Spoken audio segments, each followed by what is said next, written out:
എന്ന് പറഞ്ഞാലേ ഭൗതികമായിട്ട് മാത്രമല്ല ആത്മീയമായിട്ടും ആ ഉയർച്ചയ്ക്കാണ് എന്ത് പറയുക. അതാണ് ഭൗതികമായതൊക്കെ നമ്മളിനി എന്തൊക്കെ നല്ല മുണ്ട് രാവിലെ എടുത്ത് ചുറ്റിയാലും വൈകുന്നേരം ആകുമ്പോഴേക്ക് എത്ര വലിയ കോടി മുണ്ട് എത്ര ഉറുപ്പയുടേത് എടുത്ത് വസ്ത്രം എടുത്ത് ചുറ്റി എടുത്താലും വൈകുന്നേരം ആകുമ്പോഴേക്ക് മുഷിയില്ലേ. എന്താ കാരണം? അതിൻ്റെ പ്രകൃതമാണേ. അല്ലാതെ ഇങ്ങനെ ഇരിക്കുമോ? എന്ത് വസ്തു ആയാലും ഇപ്പം നമ്മൾ ഏത് ലോകത്തിൽ എന്തെടുത്ത് പെരുമാറാൻ പുറപ്പെട്ടാലും അതിപ്പം കുറേയൊക്കെ പെരുമാറി വരുമ്പോൾ എന്താവും? പാത്രങ്ങളായിക്കോട്ടെ കുറേ കാലം കഴിയുമ്പോൾ തേഞ്ഞ് ഓട്ടയാവും ഇല്ലേ? ചെരുപ്പാണെങ്കിലോ അതിന് ഓട്ടേ ഉള്ളൂ, വാങ്ങുമ്പോൾ ഇല്ല. എന്താ കാരണം? ഉപയോഗിച്ച് അപ്പം ലോക വസ്തുക്കളൊക്കെ എങ്ങനെയാണേ. വീട് നമ്മൾ നല്ലൊരു വീട് പണിതു, എന്തുണ്ടായത്? 100-500 കൊല്ലമായില്ലേ, 100-300 കൊല്ലമായി. ഇപ്പോഴോ ഓരോന്നങ്ങനെ നേരെയാക്കണം. അങ്ങനെ അത് ഊരി പോകണം, ഇത് ഊരി പോകണം, മറ്റേത് കണ്ടില്ലേ കുറേശ്ശെ അങ്ങനെ ക്ഷയിച്ചു. അപ്പം ഭൗതികമായ എല്ലാ ഐശ്വര്യങ്ങളും കുറേശ്ശെ എന്താവും? കുറേശ്ശെ ക്ഷയിച്ചും കൊണ്ടിരിക്കും, വർദ്ധിക്കില്ല. എന്തായാലും വീടൊന്നും വർദ്ധിച്ച് 2 വീടാവില്ല, ആവുമോ? അങ്ങനെ വെച്ചാൽ നമ്മൾ എത്ര വീട് പണിയില്ലേ, ആവില്ല. ഒക്കെ ഇങ്ങനെ കുറഞ്ഞു വരിക ചെയ്യുക. നമ്മുടെ ശരീരമാണെങ്കിലോ അങ്ങനെ തന്നെയാണ്. കുറേ കാലം കഴിയുമ്പോഴോ പണ്ടത്തെ മാതിരി പഴയ ഫോട്ടോകളൊക്കെ സൂക്ഷിച്ച് വെക്കണം. വേണ്ട കേട്ടോ, വെറുതെ ഒരു 10-20 വയസ്സ് മുതലുള്ള ഫോട്ടോകൾ ഇങ്ങോട്ട് സൂക്ഷിച്ച് അടക്കി നോക്കിയാൽ നമ്മൾ പിന്നെ നോക്കാൻ തോന്നില്ല ഒന്നിരിക്കും. ഞാൻ നോക്കരുത്. അതുകൊണ്ട് ഇപ്പോഴത്തേത് നമുക്ക് നല്ലോണം നോക്കുക. അതാ കാരണം ഞാൻ പണ്ടത്തേനേക്കാളും നല്ലോണം നന്നായി എന്ന് വിചാരിക്കുക. എന്നിട്ട് മുമ്പിലേക്ക് അങ്ങോട്ട് പണ്ടത്തേക്ക് നോക്കരുത്. പണ്ടത്തേക്ക് നോക്കി എന്തായാലും ഇന്നത്തെ കാര്യമൊക്കെ മോശമാവും എന്നുവെച്ചാൽ അർത്ഥം അങ്ങനെയല്ല. അപ്പം നമ്മുടെ ശരീരമാണെങ്കിലും കുറേശ്ശെ ഇങ്ങനെ ക്ഷയിക്കല്ല, മാറി കുറേ ഇങ്ങനെ ക്ഷയം തന്നെയാണ് പറയാം. അങ്ങനെ പറയേണ്ട വെച്ചിട്ടാണ്. അങ്ങനെ മാറി വരും. ആയിക്കോട്ടെ. അപ്പം ലോകത്തിൽ അപ്പം ഭൗതികമായ എല്ലാ സമ്പത്തും സമൃദ്ധിയും ഉയർച്ചകളും ഒക്കെ എന്തായിട്ട് തീരും? കുറേശ്ശെ. പക്ഷേ അതിലുപരിയായിട്ട് ആത്മീയമായ ഒരു ഉന്നതി അതിനൊരു കാലത്ത് എന്തുണ്ടാവില്ല, അതൊന്നും ക്ഷയിക്കുമോ? അത് നമുക്ക് എന്നും ഉയർച്ചയ്ക്കിട്ട്. അപ്പം ഇത് രണ്ടും ഉണ്ടാവണം ജീവിതത്തിന്. എന്തുണ്ടാവണം? ഇപ്പം നമ്മളെന്നും നല്ലോണം നാമം ചെല്ലേണ്ട, ഭഗവത്ഗീതയൊക്കെ പഠിക്കേണ്ട, പക്ഷേ കുടുംബത്തിൽ സ്വൈരമില്ല, ഉണ്ണാനും ഉടുക്കാനും ഇല്ല, കിടന്നുറങ്ങാനും സൗകര്യമില്ല, ദേഹത്തിനൊക്കെ വയ്യായും കഷ്ടപ്പാടൊക്കെ ആണെങ്കിൽ നമുക്ക് തോന്നും. അത് തോന്നിയാലും അതിന് എന്തുണ്ടാവില്ല, വേണ്ട മാതിരിയൊന്നും. അപ്പം അത്യാവശ്യമൊക്കെ വേണ്ട മാതിരിയൊക്കെ ലോകത്തിലൊരുവിധം സന്തോഷമായിട്ട് സമാധാനമായിട്ട് ജീവിക്കാൻ പറ്റണം. അങ്ങനെ നമുക്ക് എവിടേക്ക് പിടിക്കാൻ പറ്റണം? അടുത്ത തലത്തിലേക്ക് പിടിച്ചെടുക്കാൻ പറ്റണം. അതാ ഇപ്പോൾ ശ്രേയസ് എന്ന് പറഞ്ഞാൽ വാക്കിൻ്റെ അർത്ഥം എന്താണെന്നറിയോ? ആത്യന്തികമായ നന്മ എന്നല്ല. എന്താണ് ആത്യന്തികം എന്ന് പറഞ്ഞ അർത്ഥം? ഇതിൻ്റെ അപ്പുറത്തേക്കൊരു നന്മ ഇല്ലാത്ത സ്ഥിതിയിലെ നന്മയാണ്. അതാണ് അർജുനൻ പറഞ്ഞത്. എനിക്ക് തൽക്കാലത്തേക്കുള്ളൊരു ഗുളിക പോരാ. അതാണ് എന്ത് ശ്രേയസ് തന്നെ ആ വാക്കിൻ്റെ അർത്ഥം. എനിക്ക് ശാശ്വതമായിട്ട് എന്നേക്കുമായിട്ട് എൻ്റെ ദുരിതത്തിന് അങ്ങ് എന്ത് ചെയ്യണം? പരിഹാരം തരണം എന്നാണ് ശ്രേയ എന്നുള്ള പ്രയോഗം കൊണ്ട്. യത് ശ്രേയ, എനിക്കെന്താണോ നന്മയാവുക, തത് നിശ്ചിതം, അത് നിശ്ചയിച്ചുറപ്പിച്ചിട്ട് മേ ബ്രൂഹി, എനിക്ക് പറഞ്ഞു തരണം. എന്തിനാ അങ്ങനെ പറയണമെന്ന് എന്താ അങ്ങനെ പറയണമെന്ന് പറയാൻ കാരണം? അഹം, ഞാൻ ആരാന്നറിയോ? തേ ശിഷ്യ, അങ്ങയുടെ ശിഷ്യനാണ് ഞാൻ. അങ്ങനെയല്ലല്ലോ നീ ഇന്നലെയൊക്കെ വണ്ടിക്ക് കയറുമ്പോൾ പറഞ്ഞത്. എടോ കൃഷ്ണ, അന്ന് അങ്ങോട്ട് നിർത്തും, ഇവിടെ ചളിയാണെന്ന് അങ്ങോട്ട് നിർത്തടോ. വണ്ടി നിർത്തുമ്പോൾ അങ്ങനെയല്ലേ പറഞ്ഞത്? ഇപ്പം എങ്ങനെ ചെയ്ത്? എന്ത്? അഹം, ഞാൻ, തേ, അങ്ങയുടെ ശിഷ്യ, ഞാൻ അങ്ങയുടെ ശിഷ്യനാണ്. ആരാണ്? ശരിക്കും ശിഷ്യനല്ല. ബന്ധം കൊണ്ട് നോക്കുമ്പം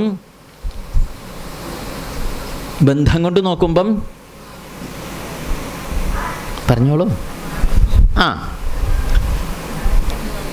വസുദേവ മാമയുടെ മകനാണ്. മനസ്സിലായില്ലേ? അപ്പോൾ ഒരു കസിൻ ബ്രദർ ആയിക്കോട്ടെ. അങ്ങനെയപ്പോൾ പറയുന്നത് അല്ല. ഇപ്പം എന്താ പറഞ്ഞത്? അഹം തേ ശിഷ്യ, ഞാൻ അങ്ങയുടെ ശിഷ്യനാണ്. അതുകൊണ്ട് അങ്ങ് എന്ത് ചെയ്യണം? ത്വാം പ്രപന്നം മാം, ത്വാം അങ്ങയെ പ്രപന്നൻ ശരണം പ്രാപിച്ചവനായ, അങ്ങയുടെ പാദത്തിൽ ശരണാഗതനായിട്ട് വന്ന ആശ്രയം നേടാൻ പ്രാർത്ഥിച്ചു നിൽക്കുന്നവനായ മാം, എന്നെ അങ്ങ് എന്ത് ചെയ്യണം? ശാധി, ശാധി ഉപദേശിക്കൂ. എന്താ പറഞ്ഞത്? മാം ശാധി, എന്നെ ഉപദേശിക്കൂ. ഇതാണ് ആ ശ്ലോകത്തിൻ്റെ അർത്ഥം. അർജുനൻ വ്യത്യാസമല്ലേ? ഇപ്പം എന്താ അർജുനൻ പറഞ്ഞത്? എൻ്റെ സ്വഭാവം ഈ അസ്ഥാനകൃപ കൊണ്ട് മറിഞ്ഞുപോയി, കൃപാദോഷം കൊണ്ട് മറിഞ്ഞുപോയി. ധർമ്മം എന്താണെന്ന് എനിക്കൊരു വകതിരിവ് കിട്ടണില്ല. അതുകൊണ്ട് അങ്ങയോട് ഞാൻ ചോദിക്കുക, എന്താ കാരണം? എനിക്കെന്താണോ നന്മയാവുക എന്ന് അങ്ങക്ക് നിശ്ചയമുണ്ട്. അത് നിശ്ചയിച്ചുറപ്പിച്ച് അങ്ങ് എനിക്ക് എന്ത് ചെയ്യണം? പറഞ്ഞു തരണം. എന്തുകൊണ്ടാണ് അങ്ങനെ പറയുന്നത്? ഈ കണ്ട വല്ലവർക്കും പറഞ്ഞു കൊടുക്കണമെന്നൊന്നുമില്ലേ? പക്ഷെ ഞാൻ അങ്ങനെയല്ലേ. ഞാൻ അഹം തേ ശിഷ്യ, ഞാൻ അങ്ങയുടെ ശിഷ്യനാണ്. അപ്പോൾ എന്താ പറയണേന്ന് തെറ്റ്? ഞാൻ അങ്ങയുടെ ശിഷ്യനാണ്. അങ്ങ് എന്ത് ചെയ്യണം? പ്രപന്നം മാം, അങ്ങയുടെ പാദത്തെ ആശ്രയിച്ച ശിഷ്യനാണ് ഞാനേ. പ്രപന്നം മാം, ശരണാഗതനായ എന്നെ അങ്ങ് എന്ത് ചെയ്യണം? ശാധി, ഉപദേശിക്കണം. ഇതാണ് ഭഗവത്ഗീതയിലൊരു മർമ്മ ശ്ലോകം. അത് അർജുനൻ്റെ വക. അർജുനൻ്റെ ശ്ലോകങ്ങളൊന്നും ഇത്രയും നേരം നമ്മൾ മർമ്മം ഒന്നും പറഞ്ഞിട്ടില്ല. ഉണ്ടോ? അർജുനൻ്റെ ഓരോ കർമ്മം. ഇതിപ്പോൾ മർമ്മ. ഈ മർമ്മം വെച്ചാൽ എന്താ അർത്ഥം? മർമ്മം പ്രധാനം. ചില മർമ്മങ്ങളിലൊക്കെ നമ്മളിങ്ങനെ പിടിച്ചു എന്നൊക്കെ പറയില്ലേ? മർമ്മ ചികിത്സ അങ്ങനെ കേട്ടിട്ടില്ലേ? മർമ്മം വെച്ചാൽ ശരീരത്തിലെ ചില പ്രധാനപ്പെട്ട ചില സ്ഥലങ്ങളുണ്ട്. ആ സ്ഥലങ്ങൾ എന്ത് പറയുക? മർമ്മം. അവിടെയൊക്കെ ചിലതൊക്കെ പറ്റിയാൽ വല്ലാതെ ബാധിക്കും. മർമ്മസ്ഥാനങ്ങൾ. അപ്പോൾ അതൊന്നും ചെയ്യാൻ പാടില്ല. ഇപ്പോൾ ഇവിടെയൊക്കെ ഒന്ന് തല്ലിയാൽ എന്താ ഉണ്ടാവണോ? വലിയ കാര്യമൊന്നുമില്ല, നമ്മളെന്നാവൊന്നുമില്ല. ഉണ്ടോ? അപ്പോൾ വലിയ പരിക്കില്ല. വേറെ ചില ദിക്കിൽ നമുക്ക് തല്ലോ കുത്തൊക്കെ കിട്ടിയാൽ എന്താവും? പെട്ടെന്ന് ചെവിയുടെ ഇവിടെ ഈ ഭാഗമല്ലേ, അവിടെയൊക്കെ വല്ല പരിക്കോ പറ്റി ഇടിയൊക്കെ കിട്ടി, അപ്പോൾ സംഗതി തീരുമാനവും. അതുപോലെ അങ്ങനത്തെയൊക്കെ ഓരോ സ്ഥലങ്ങളുണ്ട്, മർമ്മസ്ഥാനങ്ങളെന്ന് പറയും. അപ്പം അങ്ങനെയുള്ള സ്ഥാനങ്ങൾ പ്രധാനം എന്നുള്ള അർത്ഥത്തിൽ ആ മർമ്മം എന്ന് പറയുക. അപ്പം അർജുനൻ്റെ അടുത്ത് നിന്ന് തോന്നിയൊരു പ്രധാനപ്പെട്ട ഒരു ആശയമാണെന്ത്? എന്താ അപ്പം അർജുനൻ പറഞ്ഞത്? ശ്ലോകം അവിടെ ഇരിക്കട്ടെ, ഇനി എൻ്റെ കാര്യങ്ങൾ ചിന്തിക്കുക. അർജുനൻ ഇപ്പം എന്താ പറഞ്ഞത്? ഒന്നാമത്തെ അധ്യായത്തിൽ എന്തായിരുന്നു പറഞ്ഞത്? നമുക്കറിയാം. അങ്ങനെയല്ലേ ഇങ്ങനെയല്ലേ മറ്റത് അങ്ങേക്ക് അറിയില്ലേ? അതല്ലേ വേണ്ടത്? വർണ്ണസങ്കരം ഉണ്ടായി എന്താവും? ഒന്നും നിശയില്ലാണ്ട് നമുക്കുള്ള മട്ടില്ല. അത് കഴിഞ്ഞ് മറ്റേ 2 ശ്ലോകം ഏത്? കുതസ്തുവ 2 ശ്ലോകം അതങ്ങോട്ട് കിട്ടിയതിൻ്റെ ശേഷം വന്ന് മാറ്റാത് ഏത്? എന്ത് ഈ ശ്ലോകത്തിൻ്റെ പ്രാധാന്യം എന്നറിയൂ? ശ്രദ്ധിച്ച് കേൾക്കണേ. അതായത് ഇവിടെ ഇപ്പം എന്താ വന്നത്? അർജുനനെ സംബന്ധിച്ച് പറയുക വെച്ചാൽ അർജുനനൊരു തിരിച്ചറിവിലെത്തി. എന്താ തിരിച്ചറിവ്? തനിക്ക് ചില വിഷമങ്ങൾ വന്നുകൂടിയിട്ടുണ്ട്. രാവിലെ പുറപ്പെടുമ്പം ഇല്ലാത്തത് തിരിച്ചറിവാണ്, ഒരു ഗുണം. അത് തെറ്റ് പറ്റിയാൽ പറ്റിയത് തെറ്റാണെന്ന് മനസ്സിലാക്കലാണ് ആദ്യത്തെ മിടുക്ക്. മനസ്സിലാക്കിയിട്ട് അത് സ്വയം തിരുത്താൻ പുറപ്പെടലാണ് രണ്ടാമത്തെ മിടുക്ക്. സ്വയം അത് തിരുത്താൻ പറ്റാണ്ട് വരുമ്പം അത് പറ്റണ മഹാത്മാക്കളെ ആശ്രയിക്കലാണ് മൂന്നാമത്തെ മിടുക്ക്. അർജുനൻ ഇപ്പം എന്താ ചെയ്തത്? ഈ 3ലേക്കും കടന്നു, ശരിയായ വഴിയിലേക്ക്. ഇത്രയും നേരം അർജുനൻ ഒരു വഴിയിൽ ഇങ്ങനെ പോവുമായിരുന്നു, ഭഗവാനൊന്നും മിണ്ടാണ്ടിരിക്കുന്നു. അപ്പോഴും ഭഗവാൻ മിണ്ടിയില്ല. അപ്പോഴാണ് അർജുനൻ എന്താ പറഞ്ഞത്? ഞാൻ അങ്ങോട്ട് പറയുകയാണ്, എനിക്ക് ഇങ്ങനത്തെ ദോഷങ്ങളുണ്ട്, അറിഞ്ഞിരിക്കണം എൻ്റെ സ്വഭാവം. അപ്പം അതുകൊണ്ട് എനിക്ക് ധർമ്മത്തെക്കുറിച്ചും. അപ്പോൾ അർജുനൻ അവിടെ ഒരു സംശയം ഉണ്ടാവുകയാണല്ലോ, ധർമാധർമ്മങ്ങളെക്കുറിച്ച് ഒരു അങ്കലാപ്പ് വന്നില്ലേ? അതുകൊണ്ട് ഞാൻ അങ്ങോട്ട് ചോദിക്കുകയാണ്, എനിക്ക് നന്മ എന്താണെന്ന്. അങ്ങക്ക് അതൊക്കെ അറിയാം, അങ്ങ് വിദ്വാനായതുകൊണ്ട് അറിയാം. അതുകൊണ്ട് ഞാൻ അങ്ങോട്ട് ചോദിക്കണു, എനിക്ക് വേണ്ടത് പറഞ്ഞു തരാം. ഞാൻ അങ്ങയുടെ ആരാന്നാ പറഞ്ഞേ? അതെന്നെ ആയത്? അങ്ങനെ എപ്പോഴായി അർജുനൻ ഭഗവാന്റെ ശിഷ്യനായത്? എപ്പോഴായത്? പണ്ട് മകരമാസത്തിലോ? ഇത്രയും കാലം ഈ അർജുനനായിക്കോട്ടെ ശ്രീകൃഷ്ണ ഭഗവാനായിക്കോട്ടെ അവരെപ്പോഴും കാണും, മിണ്ടും, പറയും, കളിക്കും, ചിരിക്കും, അങ്ങോട്ടും ഇങ്ങോട്ടും പേര് വിളിക്കും, നടക്കും. എന്തൊക്കെ ജാതി പരാക്രമങ്ങൾ അങ്ങോട്ടും ഇങ്ങോട്ടും കാണിച്ചു കൂട്ടി നടന്നിട്ടുണ്ട്, കളിച്ച് ചിരിച്ചിട്ട്. അന്നൊന്നും അർജുനൻ എന്ത് തോന്നിയിട്ടില്ല? അന്നെന്താ തോന്നി? എവിടെ കൃഷ്ണ എന്ന് പോണ്ടോ, നാളെ അയ്യോ പറ്റില്ല എന്ന് പറയുമ്പോഴൊന്നും വലിയ സ്നേഹക്കുറവൊന്നും ലവലേശം ഒരു കാലത്തും ആരോടുണ്ടായിട്ടില്ല? ഭഗവാനോടുണ്ടായിട്ടില്ല. ഒരു കാലത്തും അർജുനനായിക്കോട്ടെ പാണ്ഡവന്മാർക്കായിക്കോട്ടെ ഒരു ഒരു കണികയ്ക്ക് സ്നേഹക്കുറവോ ബഹുമാനക്കുറവോ ഒന്നും ആരോടുണ്ടായിട്ടില്ല, ഭഗവാനോടുണ്ടായിട്ടില്ല. പക്ഷെ ഇതുണ്ടായിട്ടില്ല. ഏത് ആള് വിവരമുള്ള ആളാണ്, മഹാകേമനാണെന്നൊക്കെ ഭീഷ്മരൊക്കെ പറയും. ശ്രീകൃഷ്ണനെക്കുറിച്ച് നിങ്ങൾക്ക് അറിയില്ല, മഹാവിദ്വാനാണ് എന്നൊക്കെ ഭീഷ്മരെ ദൂത് പറയാമെന്ന സമയത്ത് പറഞ്ഞ വർത്തമാനമൊക്കെ നമ്മൾ അദ്ദേഹമൊക്കെ അത് മനസ്സിലാക്കിയ ആളാണ്. പക്ഷേ പാണ്ഡവന്മാർക്ക് ഇത് അറിയായൊന്നുമല്ല. പക്ഷെ എന്നാലും അവർക്കൊരു അറിയായ ഉണ്ടായിരുന്നു. എന്താ എന്താ എന്താ അറിയായ? ആ അറിയായിക്ക് എന്താ പറയുക? അതൊരു വല്ലാത്ത അറിയായാണ്. അതായത് ഇപ്പോഴാണ് ഈ അർജുനന് നോക്കൂ, ഇനി ഇവിടുന്ന് അങ്ങോട്ട് ഭഗവാൻ വായ തുറക്കാൻ തുടങ്ങി. ഇനി ഒരു ശ്ലോകം കൂടി അർജുനൻ്റെ കഴിഞ്ഞാൽ ഭഗവാന്റെ വകയാണ് ഇനിയൊക്കെ. കാരണം എന്താണെന്നറിയോ? ഇത്രയും നേരം മിണ്ടാത്ത ഭഗവാൻ എന്തിപ്പം മിണ്ടി പറയാൻ തുടങ്ങാൻ കാരണം എന്താണെന്നറിയോ? ഞാൻ അങ്ങയുടെ ശിഷ്യനാണ് എന്ന നിലയിലേക്ക്, ശിഷ്യഭാവത്തിലേക്ക് ആര് വന്നു? അർജുനൻ വന്നു. എന്താ അങ്ങനെ പറയാൻ കാരണം? ഇത്രയും കാലം സുഹൃത്താണ്, പരസ്പരം വലിയ ഇഷ്ടക്കാരനാണ്, ഒന്നിച്ച് ഉണ്ടുറങ്ങി കളിച്ച് ചിരിച്ച് നടന്ന ആത്മാർത്ഥമായ ബന്ധമൊക്കെ ഉണ്ടാവുമ്പോഴും ശിഷ്യൻ എന്ന നിലയിലേക്ക്, ഒരു ഉയർന്ന നിലയിൽ ഭഗവാനെ കണ്ട് ശിഷ്യൻ എന്ന നിലയിൽ ഒതുങ്ങി നിന്ന് തൊഴുത് അറിവ് നേടാൻ മാത്രമുള്ളൊരു പാകത ഉണ്ടായിരുന്നില്ലേ? സൗഹൃദം, ബന്ധുത്വം, അമ്മാവൻ്റെ മകൻ എന്ന് മാത്രമല്ല, അതിൻ്റെ ഇടയ്ക്ക് എന്തും കൂടി ഉണ്ട്. ഈ ശ്രീകൃഷ്ണ ഭഗവാന്റെ അനിയത്തിയാണ് ആര് വെളിയിച്ചത്? അർജുനൻ വിവാഹം ചെയ്തത്. ശരിയല്ലേ? ഇത് നമ്മുടെ നാട്ടിലൊക്കെ ഭാര്യമാരുടെ സഹോദരന്മാരുടെ എത്ര വിലയുണ്ടാവും? അവരൊക്കെ പാവം നല്ല വിവരമുള്ളവരും നല്ല പ്രാപ്തിയുള്ളവരും. പക്ഷേ ഭർത്താവായ ആൾക്ക് ആങ്ങളെക്കുറിച്ച് പറയുമ്പോൾ എൻ്റെ ഏട്ടൻ എത്രയായാലും എൻ്റെ ഏട്ടനല്ലേ, അദ്ദേഹത്തിൻ്റെ എല്ലാ വിലയും ആ ഒരു വാചകത്തിൽ അദ്ദേഹത്തിന് ഒരു കുറച്ചിലും ഉണ്ടായിട്ടില്ല. ഈ നമ്മുടെ എന്തല്ലായൊക്കെ എവിടേക്കാണ് പറയുക? മറ്റേ കാരണവരുടെ അദ്ദേഹം മഹാവിദ്വാനും നല്ല പ്രാപ്തിയുള്ള ആൾ, നല്ല വിവരം, നല്ല കഥയും, നല്ല എന്താ പറയുക സംസ്കാരവും സമ്പ്രദായം ഒക്കെ ആണെങ്കിലും ഇങ്ങനെയൊരു ഒരു ഒരു ഒരു ചെറിയ, നമ്മുടെ നാട്ടിൽ ഈ ഭാര്യയുടെ സഹോദരൻ എന്താ വിളിക്കുക മലയാളത്തിൽ? എന്തൊക്കെ നല്ല പേരുണ്ട് വിളിക്കാൻ ഇല്ലേ? ഭാര്യയുടെ അച്ഛനെയും അമ്മയൊക്കെ നല്ല പേരാണ് വിളിക്കുക. ഈ സഹോദരനെ മാത്രം ഈ അളിഞ്ഞ് പിളിഞ്ഞ്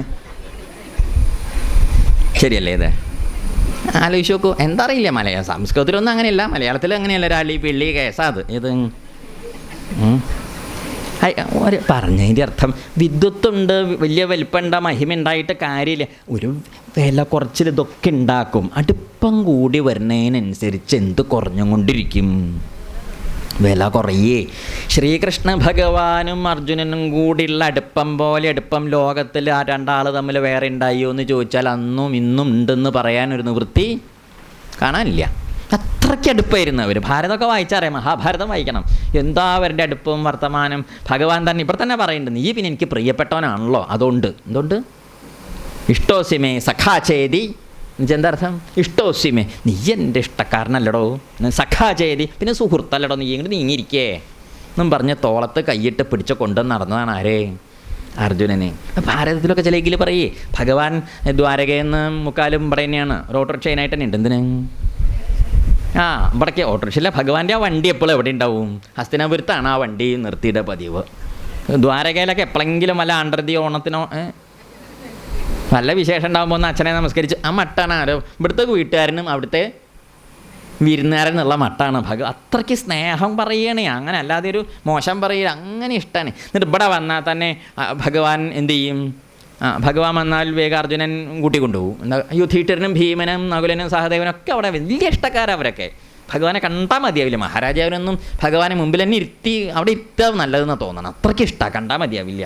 പക്ഷെ എന്നാലും വൈകുന്നേരമായി അർജുൻ്റെ കൂടെ പോകും. പിന്നെ രണ്ടാളും കൂടി ആ തെക്കിനിയുടെ തിണ്ണേമിലിരുന്ന് വർത്തമാനം പറഞ്ഞ് നേരം പോവുമല്ലോ. അവരെ കാത്തു നിൽക്കുമോ? നേരം പോയി രാത്രി ആയാൽ എന്ത് ചെയ്യും? പോയി കിടന്നുറങ്ങും. അർജുനൻ്റെ കൊട്ടാരത്തിൽ തന്നെയാണ് ആരുടെ ഉറക്കം? അപ്പുറത്തെ കട്ടിലിമ്പിൽ ഭഗവാൻ, ഇപ്പുറത്തെ കട്ടിലിമ്പിൽ അർജുനും കിടക്കും. രണ്ടാളും കൂടി രാത്രി വർത്തമാനം പറഞ്ഞ് കുറേ കഴിഞ്ഞ് അർജുനൻ തല്ലാണ്ട് ഉറങ്ങിപ്പോവും. എപ്പോഴെങ്കിലും ഭഗവാൻ വേഗം എണീറ്റ് കുളിച്ച് സന്ധ്യാവനൊക്കെ കഴിച്ച് അപ്പോഴും ഉണ്ടാവും കസേരയിൽ വന്നിരിക്കണം. അർജുനൻ കണ്ണൊക്കെ തിരുമ്പി വരും, ഭാര്യയെ കാണാൻ. ഇതൊക്കെ ഇടയ്ക്കിടയ്ക്ക് ഇങ്ങനെ ഭാരതത്തിൽ അത്രയ്ക്ക് ഇഷ്ടക്കാരാണ്. മിണ്ടിയും പറഞ്ഞും അവിടെ ഈ വണ്ടി എടുക്കണം, നമുക്കൊന്ന് പോവുക, പുഴയുടെ കരയ്ക്ക് പോവുക, അങ്ങനെ വർത്തമാനം പറഞ്ഞ് അങ്ങനെ യമുനയുടെ കരയിൽ സഞ്ചരിച്ചൊക്കെ മഹാഭാരതത്തിൽ എന്തിനതൊക്കെ വിസ്തരിക്കുന്നത്? അതിൻ്റെ അർത്ഥം അവർ തമ്മിൽ അത്രയ്ക്ക് അത്രയ്ക്ക് അടുപ്പവും സൗഹൃദവും സ്നേഹവും ഉണ്ടാവുകൊണ്ട് തന്നെ എന്തുണ്ടാവും അതിൻ്റെ ഇടയ്ക്ക്? നമുക്ക് വല്ലാതെ ഇഷ്ടമുള്ളവരോട് എന്തുണ്ടാവില്ല? കുറയതേ ഇഷ്ടം ഇങ്ങോട്ട് കൂടി വരുന്നതിനനുസരിച്ച് എന്ത് കുറയും? ആദ്യം നമ്മൾ സാറേ സാറേ, പിന്നെ ഏട്ട ഏട്ട, പിന്നെ മമ്മ, പിന്നെ എഡോ, എന്താ കണ്ടല്ലേ? പണ്ട് പാട്ട് പാടാനായി അടിമ, ഇപ്പോൾ ഇവിടെ നമ്മുടെ നാട്ടിലല്ല, പഴയ കാലത്ത് അടിമ സമ്പ്രദായമുള്ള നാട്ടിലൊരിക്കലും മഹാരാജൻ റോമിൽ എവിടെയാണെന്ന് വെച്ചില്ല ഒരിക്കലും പറയാറുണ്ട്, രാജാവിൻ്റെ മുമ്പിലിരുന്ന് അടിമ നല്ല പാട്ട് പറഞ്ഞ ആൾ അടിമയെ കൊണ്ട് പാട്ട് പാടിച്ചു. അടിമ ഇങ്ങനെ പാട്ട് പാടി രാജാവ് ആ പാട്ടിലങ്ങോട്ട് ലയിച്ചു പോയി. ഒടുക്കൻ രാജാവിനെ എടോന്ന് വിളിച്ചു. ആര്? അടിമ. രാജാവ് പാട്ട് കേട്ട് ലയിച്ചിരിക്കുകയായതുകൊണ്ട് അടിമ ജീവനോടെ വീട്ടിലേക്ക് പോയി. അല്ലാതെ രാജാവിൻ്റെ അടുത്ത് പോയിട്ട് അടിമ എടോന്ന് വിളിച്ച് എങ്ങനെ ഉണ്ടാവും? അതിൻ്റെ അർത്ഥം എന്താ? അതാണ് ആ പാട്ടിൻ്റെ ലയത്തിൽ രണ്ടുപേരും തമ്മിലുള്ള ആ ഒരു ഭിന്നത പോയിട്ട് രണ്ടാളും ഒന്നായിട്ട് തീർന്ന് അത്രയ്ക്കടുത്ത് പോയപ്പോൾ രാജാവാന്ന് ഇയാളുടെ കയ്യിൽ നിന്നും പോയി, ഇത് അടിമയെന്ന് അയാളുടെ കയ്യിൽ നിന്നും പോയി. മനസ്സിലായി? രാജാവിനോട് തോന്നണ ആ വിലയും പോയി, അടിമയോട് തോന്നണ ആ നിന്ദയും പോയി എന്ന് പറഞ്ഞാൽ. അപ്പോൾ അതാണ്. അപ്പോൾ സ്നേഹത്തിൻ്റെ ആ ലഹരി ഇങ്ങോട്ട് മുഴുത്ത് വന്നാൽ നമുക്ക് അടുപ്പം ഇങ്ങോട്ട് കൂടുമ്പോൾ എന്ത് പോവും? അടുപ്പം കൂടുമ്പോൾ വില പോവും. ആ ഒരു വിലയില്ലായ ആർക്കുണ്ടാവും? വിലയില്ലാച്ച അങ്ങനെ അപമാനിക്കലല്ല കേട്ടോ. എന്താ കാരണം? അടുപ്പം കൊണ്ടുണ്ടാവണൊരു സ്നേഹം കൊണ്ടുണ്ടാവണ അതില്ലേ? അതുകൊണ്ട് തന്നെയാണ് ഭഗവാൻ ഈ നേരമില്ലാത്ത നേരത്ത് വേണം അതൊക്കെ പറഞ്ഞു കൊടുക്കുക. ഭഗവാൻ എന്ത് ചെയ്താൽ മതിയായിരുന്നു? ആ സ്കൂൾ പൂട്ടി 2 മാസമൊക്കെ ഉള്ള നേരത്തെ എന്തെങ്കിലും ഒരു മാവിൻ്റെ ചോട്ടിൽ കുറച്ച് നോട്ടീസ് എടുത്തോളൂ, വരും കുറച്ച് പറയണ്ട. എന്ത് ആ നോട്ട് പുസ്തകത്തിലൊക്കെ എഴുതി കൊടുത്ത് ഭഗവത്ഗീത പഠിപ്പിക്കാൻ എന്ത് സൗകര്യമുണ്ട്? ഈ ശ്വാസം മുട്ടിയ നേരത്ത്, ഏത് നേരത്ത്? യുദ്ധം തുടങ്ങണ നേരത്തെ തന്നെ വേണം അത് പഠിപ്പിക്കുക. ശരിയല്ലേ? ഇത് ഇത്തിരിയൊക്കെ സാവകാശമായിട്ടിരുന്നു സ്കൂൾ പൂട്ടിയ സമയത്തോ അല്ലെങ്കിൽ ആ മഴക്കാലത്തോ അല്ലെങ്കിൽ എന്തെങ്കിലുമൊക്കെ ഉള്ള സമയം പുറത്തൊന്നും നമുക്ക് പോകാൻ പറ്റാത്ത ഒഴിഞ്ഞിരിക്കണ നേരമൊക്കെ ഉണ്ടാവില്ലേ? അങ്ങനെയുള്ള സമയത്തൊക്കെ പറഞ്ഞു കൊടുക്കാൻ അതൊന്നും ഭഗവാൻ പറഞ്ഞു കൊടുത്തില്ല. അന്ന് നിശ്ചലമായിട്ടാണ് ഇത് അതേ കൂട്ടി പറഞ്ഞു എപ്പോഴെങ്കിലും വേണ്ടി വരും അർജുനന്. ഇപ്പം അങ്ങോട്ട് പറഞ്ഞു കൊടുക്കുക. എന്നാൽ പിന്നെ ആ നേരത്ത് നമുക്ക് അങ്കലാപ്പ് എന്ന് പറഞ്ഞു കൊടുത്തുവോ? എന്തുകൊണ്ട് പറഞ്ഞു കൊടുത്തില്ല? മൂത്താലേ മാങ്ങ പഴുക്കുള്ളൂ, മൂത്താലേ മാങ്ങ പഴുക്കുള്ളൂ, പഴുത്താലേ മാങ്ങയ്ക്ക് മധുരം ഉണ്ടാവുള്ളൂ, ആ മധുരമുള്ള മാങ്ങയുടെ അണ്ടി നട്ടാലേ പിന്നെ മാവുണ്ടാവുള്ളൂ. ശരിയല്ലേ? ഇത് നല്ലോണം ആർക്കറിയാം? ഭഗവാൻ അറിയാം. പഴുക്കാൻ നമ്മുടെ നാട്ടിൽ മാങ്ങ പഴുക്കും. ആ കണ്ണിമാങ്ങയൊക്കെ എത്ര പഴുത്ത് നല്ല ഭംഗിയിൽ നിൽക്കണ്ടല്ലേ? കണ്ണിമാങ്ങയൊക്കെ പഴുത്ത് നല്ല മഞ്ഞ നിറത്തിൽ നിൽക്കണതൊന്നും ഇപ്പോൾ നല്ല പഴുത്ത മാങ്ങ കണ്ണിമാങ്ങ ഈ പുഴു കേടൊക്കെ വരുമ്പോൾ അങ്ങനെ പഴുത്ത മഞ്ഞ നിറവും. പക്ഷെ അതെന്തല്ല കണ്ണിമാങ്ങയല്ലേ? കണ്ണിമാങ്ങയുടെ അണ്ടിയൊക്കെ കൂടം കെട്ടണതിൻ്റെയൊക്കെ മുമ്പ് തന്നെ ഉണ്ടല്ലേ? ചിലപ്പം കൂടം കെട്ടിയാലും മൂത്ത് ജനിക്കണതിൻ്റെ മുമ്പ് വല്ല പ്രാണിയൊക്കെ കുത്തിയിട്ടൊക്കെ കേടായിട്ടൊക്കെ പഴുത്ത മാതിരി നിൽക്കും. കണ്ടാൽ തോന്നും പഴുത്തതാവില്ല. അത് പുളി ഉണ്ടാവും. അണ്ടി വെച്ചാൽ വെളുവെളുന്നനെ ഒരു വൃത്തി ഉണ്ടാവില്ല അല്ലേ? മൂത്തിട്ടും ഉണ്ടാവില്ല, പുളിച്ചിട്ടും വയ്ക്കില്ല, വായയ്ക്ക് വെക്കാനും കൊള്ളില്ല, ഒന്നിനും കൊള്ളില്ല. അപ്പം മൂത്ത് പഴുത്തതേ വിത്തിന് കൊള്ളുള്ളൂ. ഇതിന് മൂത്ത് പഴുത്തത് വിത്തിന് കൊള്ളു പറഞ്ഞം നല്ലോണം പാകപ്പെട്ട മനസ്സിലേ കൊടുക്കണ മഹിമകൾ ഇരിക്കുള്ളൂ. അതുകൊണ്ടാണ് എല്ലാവർക്കും നമുക്ക് എന്തും പറഞ്ഞു കൊടുക്കാം. പക്ഷെ എല്ലാവരുടെയും ഉള്ളിൽ അത് വേണ്ട മാതിരി ഇരിക്കാത്തതിൻ്റെ കാരണം എന്താണെന്നറിയൂ? പാകപ്പെടൽ. അർജുനൻ ഇപ്പം എന്തായി? പാകപ്പെട്ടു. എങ്ങനെ പാകപ്പെട്ടു? എന്തിനായിട്ട് പാകപ്പെട്ടു? ശിഷ്യനായിട്ട് പാകപ്പെട്ടു. ഇതുവരെ എന്ത് പാകത്തിലായിരുന്നു? സുഹൃത്ത്, ബന്ധു, വലിയ ഇഷ്ടക്കാരൻ എന്നൊക്കെ ഉള്ള പാകത്തിലായിരുന്നു അന്ന്. പക്ഷേ ഇത് കൊടുക്കാൻ പറ്റില്ല. ഇത് കൊടുത്തിട്ട് കാര്യമില്ലല്ലോ. അർജുനൻ സ്വയം ശിഷ്യനായിട്ട് പാകപ്പെട്ട സമയത്ത് ഭഗവാൻ എന്ത് ചെയ്തു? അർജുനനെ അടുത്തേക്ക് വിളിച്ച് ശിഷ്യസ്നേഹം, ഞാൻ അങ്ങയുടെ ശിഷ്യ. എന്തുകൊണ്ടാണ് അർജുനൻ ആ ശിഷ്യനാണെന്ന് പറഞ്ഞ് നമസ്കരിച്ചത്? എന്ത് ശിഷ്യൻ തന്നെ ആവണോ? ഉപദേശിക്കണമെങ്കിൽ വേണം. എന്നുവെച്ചാൽ അശിഷ്യായ എന്നുവെച്ചാൽ അപുത്രായ അശിഷ്യായ വാ പുനഃ എന്നുണ്ട്. എന്താണ് എന്നുവെച്ചാൽ അപുത്രായ അശിഷ്യായ വാ പുനഃ. അപുത്രായ ന അശിഷ്യായ ന ഉപദിശേത് എന്നാണ്. ശിഷ്യനല്ലാത്തവനെയും ഉപദേശിക്കരുത്, പുത്രനല്ലാത്തവനെയും നമുക്ക് 2 കൂട്ടരെ ഉപദേശിക്കാൻ അവകാശമുള്ളൂ. നാട്ടുകാരെയൊന്നും പോയി ഉപദേശിക്കാൻ നിൽക്കണ്ട കേട്ടോ. എല്ലാവരെയും ഒന്നും ഉപദേശിക്കരുത്. അതുകൊണ്ട് വിവരമുള്ളവരെല്ലാവരെയും ഒന്നും ഉപദേശിക്കാൻ നിൽക്കുക. എത്ര വിവരം ഉണ്ടെങ്കിലും അവർ മിണ്ടാണ്ടിരിക്കുകയുള്ളൂ. 2 കൂട്ടരെ ഉപദേശിക്കുക. ഒന്ന് ആരെയാണ്? പുത്രനെ ഉപദേശിക്കുക. പുത്രൻ വെച്ചാൽ പുത്രൻ പുത്രിയൊക്കെ പെടും. പുത്രനെ ഉപദേശിക്കുക എന്നുവെച്ചാൽ അപുത്രായ എന്ന പുത്രനല്ലാത്തവനെ ഉപദേശിക്കരുത്, പുത്രനായവനെ ഉപദേശിക്കുക. പുത്രന്മാരെന്നെ ഉപദേശിച്ചിട്ട് ഇപ്പോൾ കണ്ട മിണ്ടാണ്ടേ എന്ത് മക്കൾക്കൊന്നും കണ്ടൂടെ? ഏതാ കാരണം ഇയാൾ വായ തുറന്ന ഉപദേശമാണേ. അങ്ങനെയല്ല. ആ പുത്രായ എന്ന് പറഞ്ഞ അർത്ഥം എന്താണ്? പുത്രന് പുത്രഭാവം ഉണ്ടാവണം, അച്ഛന് പിതൃഭാവം ഉണ്ടെങ്കിൽ ഉപദേശിക്കാം. അപ്പോൾ പുത്രൻ അത് കേൾക്കും, അച്ഛനത് കൊടുക്കും, അദ്ദേഹത്തെ ഉപദേശിക്കാം. അപ്പോൾ പുത്രനെ ഉപദേശിക്കാവൂ എന്നാ പറയുക. പുത്രനല്ലാത്ത ഒരാളെയും കൂടി ഉപദേശിക്കാനുള്ളത് പിന്നെ ആരാന്നറിയോ? ശിഷ്യനെയാണ്. ഇപ്പോൾ നമുക്കൊരാളുടെ അടുത്ത് പോയി ഒരു ഉപദേശമൊക്കെ വാങ്ങണം. പുത്രനാവാൻ പറ്റില്ല. എന്താ, നമ്മൾ ജനിച്ചിങ്ങനെയൊക്കെ ആയില്ലേ, ഇനി പുത്രനാവാൻ പറ്റും, ഇനി ഒരു ജന്മമൊക്കെ കഴിഞ്ഞ് വരിക വെച്ചാൽ ഉണ്ടാവുമെന്ന് അറിയില്ല. നമുക്ക് പ്രാപ്തി കിടക്കണതല്ല അതൊന്നും. അപ്പോൾ എന്ത് ചെയ്യണം? ശിഷ്യഭാവം സ്വീകരിക്കണം. അപ്പോൾ ശിഷ്യനാവണം. അപ്പോൾ എന്താവാം? ഉപദേശം. അതുകൊണ്ടാണ് പല ഗുരുനാഥന്മാരൊന്നും ചെല്ലുമ്പോഴൊക്കെയൊന്നും ഉപദേശം കൊടുക്കില്ല. എന്താ കാരണം? നമ്മൾ വിത്ത് കൊണ്ടുപോയിട്ട് വെറുതെ ആ പറമ്പിലിട്ടിട്ട് കാര്യമില്ലേ. എന്ത് ചെയ്യണം? പറമ്പ് നല്ലോണം ഉഴുത്ത് മറച്ച് കിളച്ച് നേരിയാക്കി പാകപ്പെടുത്തി ചാണകത്തിൻ്റെ പൊടികളും വളവും അതും ഇതൊക്കെ കൊണ്ടുവന്ന് ചേർത്ത് പരുവപ്പെടുത്തിയിട്ട് നല്ലോണം മഴയൊക്കെ നനഞ്ഞ് ഈർപ്പം തട്ടി ഏമായാൽ അതിൽ കൊണ്ടുപോയി വിത്തിട്ടാൽ നല്ലോണം കണ്ടുവോ. അപ്പോൾ വിത്ത് നന്നായതുകൊണ്ട് മാത്രം കൃഷി നേരെയാവില്ല. കൃഷി നേരെയാവണമെങ്കിൽ എന്തും കൂടി നേരെയാവണം, മണ്ണും കൂടി. മാഷ് നന്നായതുകൊണ്ട് മാത്രം കുട്ടികൾ മിടുക്കന്മാരാവില്ല. ആവുമോ? നല്ല മാഷ പഠിപ്പിക്കണതേ, പക്ഷേ പറഞ്ഞിട്ട് കാര്യമില്ല, കുട്ടികളൊക്കെ തോറ്റു. അതാ മാഷ പഠിപ്പിക്കായിട്ട് ഒന്ന് പറഞ്ഞിട്ട് കാര്യമില്ല, അദ്ദേഹം പഠിപ്പിച്ചിട്ട് കാര്യമില്ല. എന്ത് വേണം? ഈ കുട്ടികളും കൂടി അതിനുള്ള പ്രാപ്തിയിലേക്ക് എത്തിയിട്ടാണ് വെച്ചാൽ. അതുകൊണ്ടാണ് നല്ല ഗുരുനാഥന്മാരും നല്ല ശിഷ്യന്മാരും ആണെങ്കിൽ നല്ലോണം നല്ല മൂർച്ചയുള്ള കത്തി കൊണ്ട് വെണ്ടയ്ക്ക മുറിക്കും പോലെ ഉണ്ടാവും. എന്താ, നല്ല മൂർച്ചയുള്ള കത്തി കൊണ്ട് കഷ്ണം മുറിക്കുമ്പോൾ എങ്ങനെ ഉണ്ടാവും? കുമ്പളങ്ങയും വെണ്ടയ്ക്കയും മത്തങ്ങയൊക്കെ മുറിക്കുമ്പം വേഗം മുറിയും. മറ്റേ ജാതി ഉണങ്ങിയ മടൽ പോലത്തെ പിശാത്തി കൊണ്ട് ഇങ്ങനെ മുറിച്ചാൽ എന്തുണ്ടാവുന്നത്? മുറിക്കണവനും പ്രാന്താവും. കഷ്ണമാണെങ്കിൽ ഇങ്ങനെ വണ്ടി കുടുങ്ങിയ മാതിരി ചതഞ്ഞല്ലേ, വൃത്തി ഉണ്ടാവുമോ?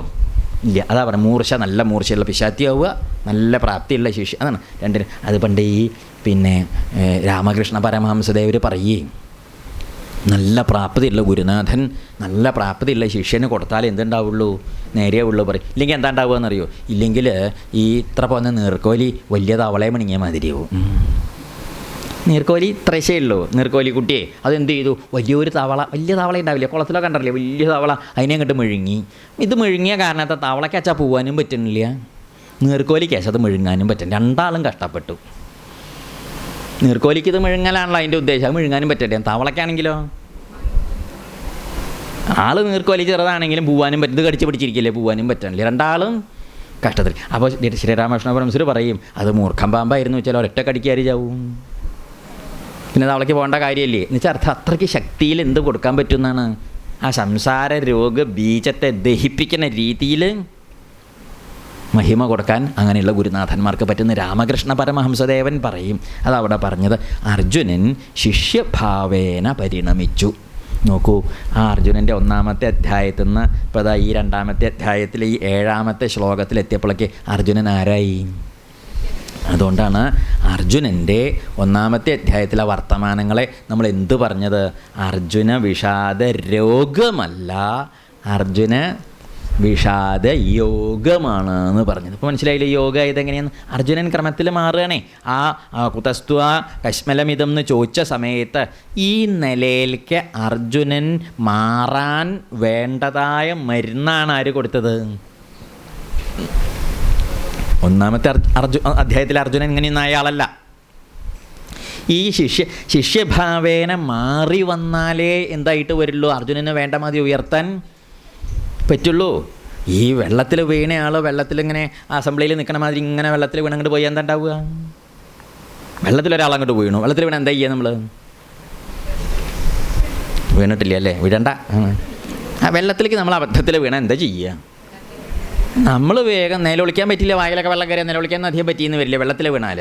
അപ്പോൾ നമ്മൾ എന്ത് ചെയ്യും? പരാക്രമം കാണിച്ച് കയ്യൊക്കെ പൊക്കി ശ്വാസം അങ്ങനെയെങ്കിലുമൊക്കെ എടുക്കാനൊക്കെ നോക്കും. അപ്പോൾ നമ്മുടെ ഈ കയ്യും കാലൊക്കെ കണ്ടിട്ടാണ് കരയിൽ നിൽക്കണവരാരെങ്കിലും അയ്യോ അത് അദ്ദേഹം എന്നൊക്കെ പറഞ്ഞിട്ട് എന്തെങ്കിലും വലിയ കയറോ എന്തെങ്കിലും ഇട്ട് തന്നാൽ പിടിച്ച് കയറാൻ പറ്റുള്ളൂ. നമ്മൾ കയ്യൊന്നും പൊക്കാണ്ട് നമ്മളിങ്ങനെ ഞാൻ നല്ല അച്ചടക്കള്ള ആളാ എന്നും പറഞ്ഞ് ഒതുക്കി പിടിച്ചാൽ നിന്ന് എന്താ ഉണ്ടാവുന്നത്? ഒന്നും ഉണ്ടാവാനില്ല. 3-ാമത്തെ ദിവസം 4-ാമത്തെ ദിവസം സാധനം എന്ത് ചെയ്യും? വെളുത്ത് ധരിച്ച് ചത്ത് പൊന്നി വരില്ലേ? അപ്പോൾ വെള്ളത്തിൽ വീണയാളെ രക്ഷിക്കണമെങ്കിൽ എന്ത് വേണം? അയാൾക്കും ചില പ്രവൃത്തി ഉണ്ടാവില്ലേ? അത് നമ്മൾ അറിയാണ്ട് ചെയ്യും എങ്ങനെയെങ്കിലും. അപ്പോൾ ആ കയ്യും കാലൊക്കെ പൊക്കുക. അപ്പം അർജുനൻ എന്ന ശിഷ്യനെ രക്ഷിച്ചെടുക്കാൻ, ശിഷ്യനാക്കി പാകപ്പെടുത്താൻ വേണ്ടതായ മരുന്നാണ് ആ കുതസ്ത്വാകശ്. അതുകൊണ്ടാണ് കുതസ്ത്വാകശ്മലം ഇതെന്ന് തുടങ്ങുന്ന 2 പദ്യം ഭഗവത്ഗീതയിൽ പ്രധാനമാണെന്ന് പറയാൻ കാരണം. നമ്മൾ പറഞ്ഞില്ലേ, ഭഗവാൻ ആദ്യം തന്നെ പറഞ്ഞ 2 പദ്യമല്ലേ, ആ 2 പദ്യം വളരെ പ്രധാനം. എന്തുകൊണ്ടാണെന്നറിയൂ? ഇതുകൊണ്ടാണ്. ഭഗവാന്റെ അടുത്ത് ചെന്ന് ഈ വിധത്തിൽ അർജുനൻ മാറി ചെന്ന് നമസ്കരിച്ചു. അതായത് പറഞ്ഞതിൻ്റെ അർത്ഥം, നമ്മൾക്ക് പലർക്കും ഇങ്ങനെ ഒരു സംശയം, എനിക്ക് വേണ്ട മാതിരി ഗുരു ഉണ്ടായില്ലല്ലോ എന്ന് വലിയ പരിഭവമാണ്. ശരിയല്ലേ ഇത്? ഗുരുവിനെ നമ്മൾ ഉണ്ടാക്കണ്ട, പക്ഷെ ശിഷ്യൻ ഉണ്ടായോ നമ്മൾ നോക്കാറുമില്ല. എന്താണ് വാസ്തവത്തിലേ? ശിഷ്യൻ ഉണ്ടോ നേരെയായിട്ട്? തൻ്റെ ഉള്ളിലൊരു നല്ല ശിഷ്യൻ ഉണ്ടെങ്കിൽ അതിനെ പുറത്തേക്ക് എടുക്കണമല്ലോ എന്നാരും ശ്രദ്ധിക്കില്ല. പുറത്ത് എവിടെയെങ്കിലും ആരെ തിരഞ്ഞ് നടക്കും? ഗുരുവിനെയും തിരഞ്ഞ് നടക്കും. കാര്യമില്ല. എന്താ കാരണം? എപ്പോഴാണോ നമ്മൾ ഈ പാകതയിലേക്ക് വരണത് അപ്പോഴാണ് നമുക്ക് മനസ്സിലാവുക എന്ത്, ഒക്കെ ഗുരുനാഥൻ ഉണ്ടല്ലോ. അപ്പോൾ ഗുരുവിനെ നമ്മൾ ഉണ്ടാക്കണ്ട, ആരെ നമ്മൾ ഉണ്ടാക്കണ്ടു? ശിഷ്യനെ ഉണ്ടാക്കിയാൽ മതി. അപ്പോഴേക്ക് എന്ത് വരും? ഗുരു പൂവ് ഇങ്ങോട്ട്, നല്ല മുല്ലപ്പൂവ് ഇങ്ങോട്ട് വിടർന്നാൽ ആ പൂവിലേക്ക് വണ്ട് വരും. എങ്ങനെ? പേപ്പർ വായിച്ചിട്ടോ? വേണ്ട, പത്രം വായിക്കേണ്ട, അതിന് ഒരു വിവരം കിട്ടണ്ട. പൂവ് വിരിഞ്ഞാൽ ആര് സ്വാഭാവികമായിട്ട് വരും? വണ്ട് വരും. ശരിയല്ലേ ഇത്? പക്ഷെ ആര് വിരിയണം? ഇന്നലെ വരാമെന്നില്ലേ വണ്ടിന്? ഒന്നില്ല. എന്തേ ഇത് വിരിഞ്ഞിട്ടില്ലേ? എപ്പോഴാണോ ശിഷ്യൻ തൻ്റെ ഉള്ളിലെ ആ ശിഷ്യമഹിമയുടെ സൗരഭ്യം കൊണ്ട് വിടർന്ന് പുറപ്പെടുന്നത്, അപ്പോഴാണ് അതിലേക്ക് വണ്ടിൻ്റെ മാതിരി അനുഗ്രഹിക്കാൻ ആര് വരുന്നത്? ഗുരു വരുന്നത്. അർജുനൻ്റെ കൂടെ എത്ര കാലം ഈ ഗുരു ഉണ്ടായി? ഓർമ്മ വെച്ച നാൾ മുതലേ ഉള്ള ഗുരുവാണ്. ഏത് ഗുരു? ശ്രീകൃഷ്ണ ഭഗവാൻ ഏതാണ്ട് ഓർമ്മ വെച്ച കാലം മുതലേ കളിച്ച് ചിരിച്ച്, കുട്ടികൾ കാലം മുതൽ കളിച്ച് ചിരിച്ച് കൂടെ നടക്കണില്ലേ? അന്നൊന്നും ഗുരു ആയില്ലേ. എന്തേ കാരണം? അന്നൊന്നും ശ്രീകൃഷ്ണ ഭഗവാൻ ഗുരു അല്ല അർജുനന്. എന്തുകൊണ്ടല്ല? അർജുനൻ ശിഷ്യനല്ല. അല്ലാതെ ഇപ്പം ഇങ്ങോട്ട് പെട്ടെന്ന് അങ്ങോട്ട് ഗുരു ആയി വന്നതാ ഭഗവാൻ, ഞാൻ എന്താ ഗുരു ആയി ഇപ്പം ഇങ്ങോട്ട് അങ്ങനെ ഏതാണോ? അല്ല, ഭഗവാൻ അന്നും സർവജ്ഞനാണ്, ഇന്നും സർവജ്ഞനാണ്, എന്നും സർവജ്ഞനാണ്. പക്ഷേ അതൊക്കെ ആണെങ്കിലും അർജുനൻ്റെ ഉള്ളിൽ അർജുനൻ്റേതായ ആ മഹിമയോട് കൂടിയ ശിഷ്യൻ ഇപ്പോഴാണ് ജനിച്ചത്.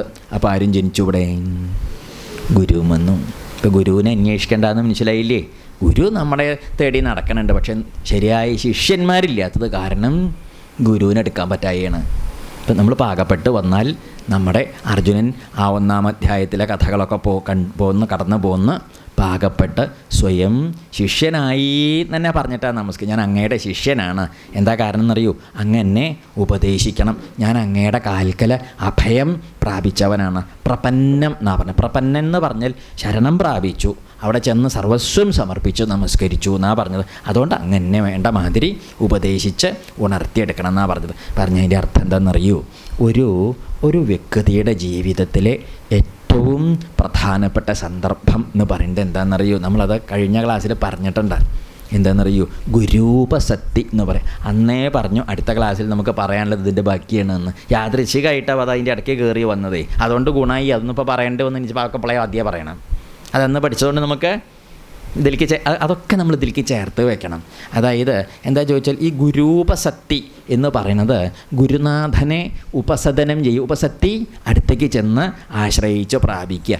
ആ ഗുരൂപസക്തിയാണ്. ഇപ്പം നമ്മൾ വിചാരിക്കുക ഉദ്യോഗം ഉണ്ടാവലാണ്, വിവാഹം ഉണ്ടാവലാണ്, സന്താനം ഉണ്ടാവലാണ്, അല്ലെങ്കിൽ സമ്പത്ത് ഉണ്ടാവലാണ്, പേരുണ്ടാവലാണ്. ഇതൊക്കെയാണ് ജീവിതത്തിൽ വലിയൊരു പ്രധാനം എന്ന് തോന്നും. ശരിയല്ലേ ഇത്? പക്ഷേ നമുക്കതൊക്കെ ഉണ്ടായി കഴിഞ്ഞാൽ തോന്നും ഇതല്ലല്ലോ എന്നൊരു തോന്നൽ വരും. ഉദ്യോഗം ഇല്ലാത്ത കാലത്ത് നമുക്ക് വലിയ വേവല ഉദ്യോഗം കിട്ടിയപ്പോൾ തോന്നി ഇതല്ല, വേറെ എന്തോ ഒന്നാണ് നമ്മൾ അന്വേഷിച്ച് തോന്നും നമുക്കല്ലേ.